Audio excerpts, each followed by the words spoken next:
ताज्या घडामोडी पाहण्यासाठी सी24 या यूट्यूब चॅनलला लाईक करा, शेअर करा, सबस्क्राइब करा आणि बेल आयकॉनवरती क्लिक करायला विसरू नका। प्रभागामधील महत्त्वाच्या रस्त्यांच्या काँक्रिटीकरणासाठी आमदार निधीमधून मंजूर झालेल्या कामाचं भूमिपूजन उत्साहपूर्ण वातावरणात पार पडलं आहे।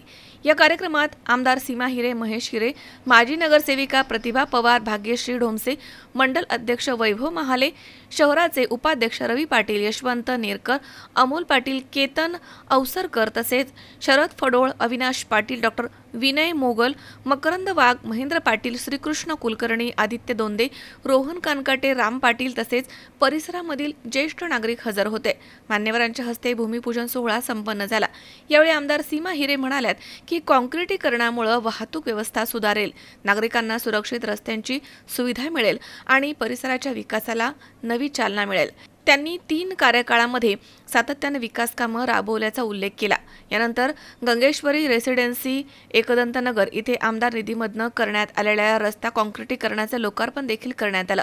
स्थानिक नागरिक, पदाधिकारी आणि कार्यकर्त्यांच्या मोठ्या उपस्थितीत कार्यक्रम उत्साहात पार पडला। रस्त्याच्या उभारणीमुळे परिसरामधील रहिवाशांमध्ये समाधानाची भावना व्यक्त होतीये। महत्त्वाच्या या रस्त्याचं भूमिपूजन होत आहे।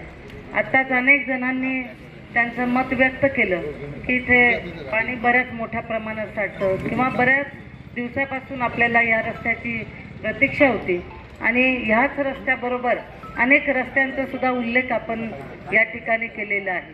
त्यामुळे सगळ्यात ज्या आमच्या बांधवांनी इथे मत व्यक्त केलं, निश्चितच आपण सगळ्या सूचनांचा विचार करून पुढील काळात याही रस्त्यांचं काम हाती घेण्यात येईल अशी मी आपल्याला ग्वाही देते।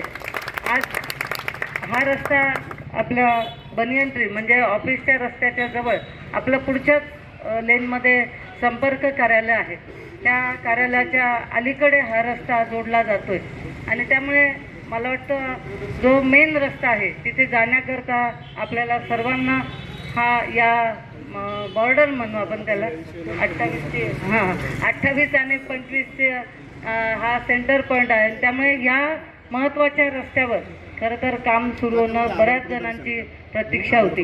इथे केतन जे अवसरकर आहेत, आमचे पदाधिकारी आहेत, या सगळ्यांनी बऱ्याच वेळा या रस्त्याचा उल्लेख केला आणि त्यामुळे खरं तर या रस्त्याचं काम आपण हाती घेतलं। त्यांच्याकडे दिले, त्यानंतर त्यांच्याकडे पाठपुरावा थोडासा करावा लागला। त्यांनी मला शब्द त्याच वेळेस देऊन टाकला होता की तुझ्या इथला रस्ता करतो, पण आपल्या सर्वांना माहिती आहे की लाडकी बहीण योजना ही महाराष्ट्राला जरी लागू झालेली असेल तरी नाशिक पश्चिमच्या लोकांना त्याचा बोनस म्हणजे 1500 रुपये तर सर्व महिलांना मिळतात, पण नाशिक पश्चिमच्या नागरिकांना बोनस म्हणून आपल्याला सीमाताई लाडकी बहिणाच्या मिळालं की त्यांच्याकडे एखाद्या विषयाची मागणी करावी आणि ती त्यांनी हातोहात पूर्ण करावी। असं गेल्या 10 वर्षापासून घडलं आणि म्हणूनच आपण सर्वांनी बहुमताने किंबहुना महाराष्ट्रात सर्वाधिक मतांनी आपण त्यांना निवडून दिलं।